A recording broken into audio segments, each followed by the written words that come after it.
Hello, Mark. My name is Sandy. My student number is 53. My level is junior. The title of the speech is Stories from a Home for Terminally Ill Children. The speaker is Kathy Ho.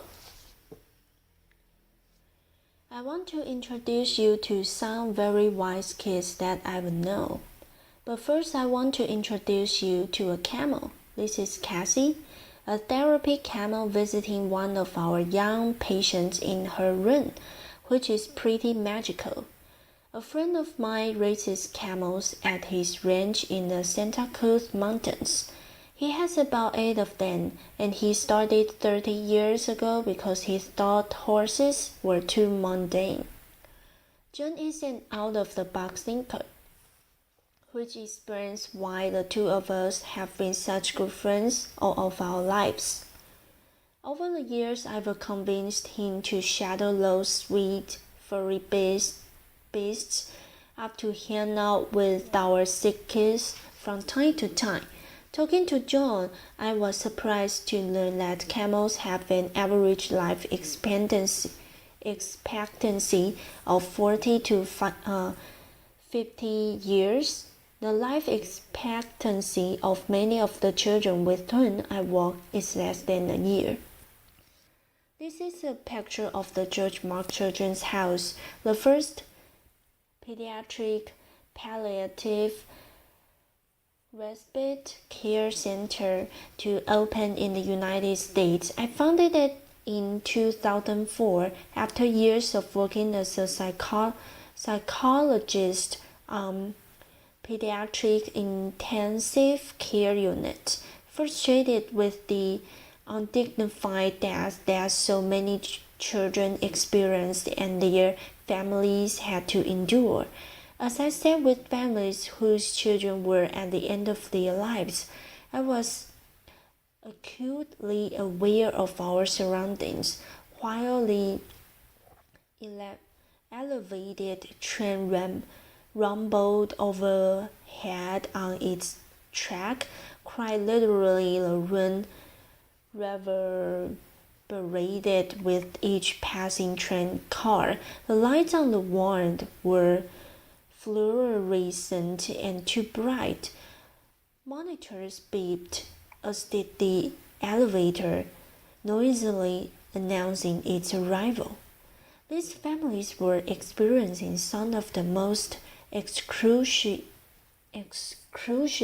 moments of their lives, and I so wanted them to have a more peaceful place in which to say a last goodbye to their young daughters and sons. Surely I thought there must be a better spot than the hospital intensive care unit for children at the end of their lives. Our children's house is calm and nurturing. It's a place where families can stay together to enjoy quality time with their children, many of whom are there for respite stays, some with repeated visits over a span of many years. We call those kids our frequent flyers. Rather than the bright, noisy quarters of the hospital, their rooms are calm and comfortable, with actual living spaces for the families, a sanctuary of gardens, and a wonderful outdoor playground with special structures for children with physical limitations. These three baby Laurs came to us directly from the hospital intensive care unit. Image, hearing the heartbreaking news that none of us would ever want to hear. His parents had been told that Lars had a brain anomaly that could keep him from ever swallowing, walking, talking, or developing mentally, recognizing what little chance he had for survival. His parents chose to focus on the quality of time that they could spend together. They moved into one of our family apartments and treasured each day that they had, which were far too few. Laura's life was brief, to be sure, mere weeks, but it was calm and comfortable. He went on hikes with his parents. The time that he spent in the pool with our aquatic therapist lessened the seizures he was experiencing and helped him to sleep at night.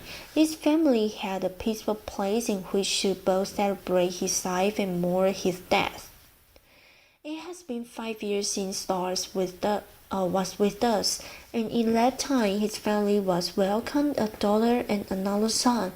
They are such a powerful testament to the positive outcome that specialized children's hospice care can create. Their baby's physical discomfort was well managed, giving all of them the gift of time to be together in a beautiful place. I'm going to talk to you now about the elephant rather than a camel in the room. Very few people want to talk about death, and even fewer about children's deaths, those of a child, especially for those of us who have our own children.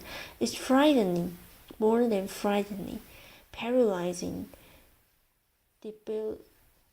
debilitating, impossible. But what I've learned is this: children don't stop dying just because we, the adults, can't comprehend the injustice of losing it. And what's more, if we can be brave enough to face the possibility of death, even among the most innocent, we gain an unparalleled kind of wisdom. Take Crystal, for example. She was one of the first children to come for care after we opened our doors. She was 9 when she arrived, and her neurologist expected that she might live another 2 weeks. She had an inoperable brain tumor, and her decline had really accelerated in a week before she came to us. After settling into her room, dressed entirely in pink and lavender, surrounded by the Hello Kitty accessories that she loved, she spent the next several days winning over the hearts of every staff member. Bit by bit, her condition stabilized, and then to our astonishment, she actually improved. There were a variety of factors that contributed to Crystal's improvement, which we later came to call the George Mark bomb.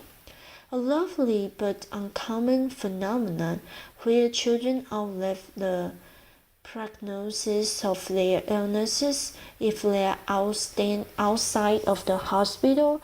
The common atmosphere of her surroundings, testing meals that were fixed often to accommodate her requests, the resident pets, the therapy dog, and rabbit spent lots of cozy time with Crystal. After she had been with us for about a week, she called her grandmother and she said, "Gee, I'm staying in a great big house and there's room for you to come too. And guess what? You don't have to bring any clothes because the washer and dryer are free." Laughter. Crystal's grandmother soon arrived from out of town, and they spent the remaining 4 months of Crystal's life enjoying very special days together. Some days were special because Crystal was outside in her wheelchair sitting by the fountain. For the little girl who had spent most of the year earlier in the hospital bed, being outside counting hummingbirds made for an amazing time with her grandma and lots of laughter. Other days were special because of the activities that our child life specialist created for her. Crystal strung beads and made jewelry for everybody in the house. She painted a pumpkin to help decorate for Halloween. She spent many exciting days planning her 10th birthday, which of course none of us thought she would ever see. All of us wore pink bows for the occasion, and Crystal, as you can see, equipped for the day, wore a sparkly tiara. One hot morning, I arrived at work, and Crystal and her partner in crime, Charlie, greeted me. With some help, Blake had set up the lemonade and cookies, then outside the front door, a very strategic location. I asked Crystal the price of the cookie that I had selected, and she said $3. Laughter. I said that seemed a bit high for one cookie. Laughter. It was small, I know, she acknowledged with a grin, but I'm worth it. I learned in light the words of wisdom of a young girl whose brief life forever impacted mine. Crystal was worth it, and shouldn't every child whose life is shortened by the horrific illness be worth it? Together, all of us today can offer lasting, specialized care that Crystal received by recognizing the children's respite and hospice care is a critical component missing from our healthcare landscape. It's also interesting to note that we are able to provide this care at about 1/3 of the cost of a hospital intensive care unit, and our families don't see the bill. We're ever grateful to the supporters who believe in this important work that we're doing. The truth is that my colleagues and I, and the parents and other family members who get to experience this special wisdom, are in a unique position. There are only 2 freestanding pediatric hospices in the United States, although I'm happy to report that based on our model, there are 18 others under various stages of development. Applause. Still, most of the children who die in the United States every year die in hospital rooms, surrounded by beeping machines and anxious, exhausted adults who have no other option but to say goodbye under those harsh institutional lights and among virtual strangers. For comparison's sake, the United Kingdom, which is a country with about 1/5 the population of the United States and about half the size of the state of California, has 54 hospices and respite centers. Why is that? I've asked myself that question obviously many times. My best guess is that Americans, with our positive can-do attitude, hold the expectation that our medical care system will fix it, even though it might be a childhood illness for which there is no cure.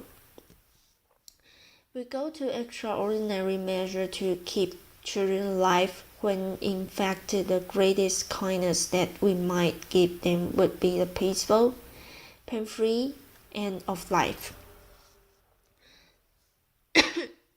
The transition from cure to care remains a challenging one for many hospital physicians whose training has really been about saving lives, not about gently guiding the patient to the end of the life.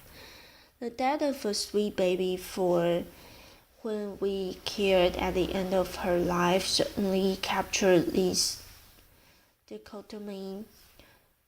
dichotomy when he reflected that there are a lot of people to help you bring an infant into the world, but very few to help you a baby out.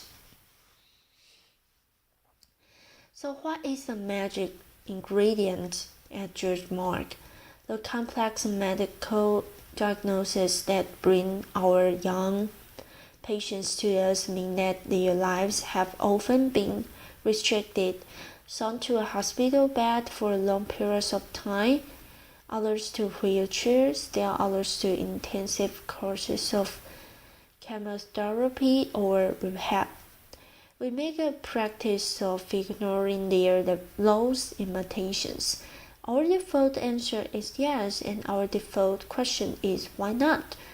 That's why we took a young boy who wasn't going to live for another baseball season to Game 5 of the World Series. That's why we have a talent show put on by the South End Kids for family and friends.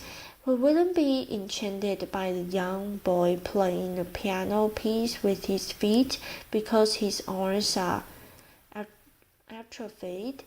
That's why we have a pro every year. It's pretty magical. We started the pro after hearing a dead lemon that he would never pin a boutonniere on his son's tuxedo lapel. The weeks before the dance, the house is in a flurry, and I don't know who's more excited, the staff or the kids. Laughter. The light of the event involves rides in vintage cars, a walk on the red carpet into the great room, a terrific DJ, and a photographer at the ready to capture pictures of these attendees and their families. At the end of the evening this year, one of our young, delightful teenage girls, Kathleen, said to her mom, "That was the best night of my whole life, and that's just the point, to capture the best days and nights, to abolish the imitations. To have your default answer be yes, and your default question be why not." Ultimately, life is too short, whether we live to be 85 years or just 8. Trust me, better yet, trust in. It's not by pretending that death doesn't exist that we keep the people, especially the little people that we love, safe. In the end, we can't control how long any of us lives. What we can control is how we spend our days, the spaces we create, the meaning and joy that we make. We cannot change the outcome, but we can change the journey. Isn't it time to recognize that children deserve nothing less than our most uncompromising bravery and our wildest imagination? Thank you. Applause.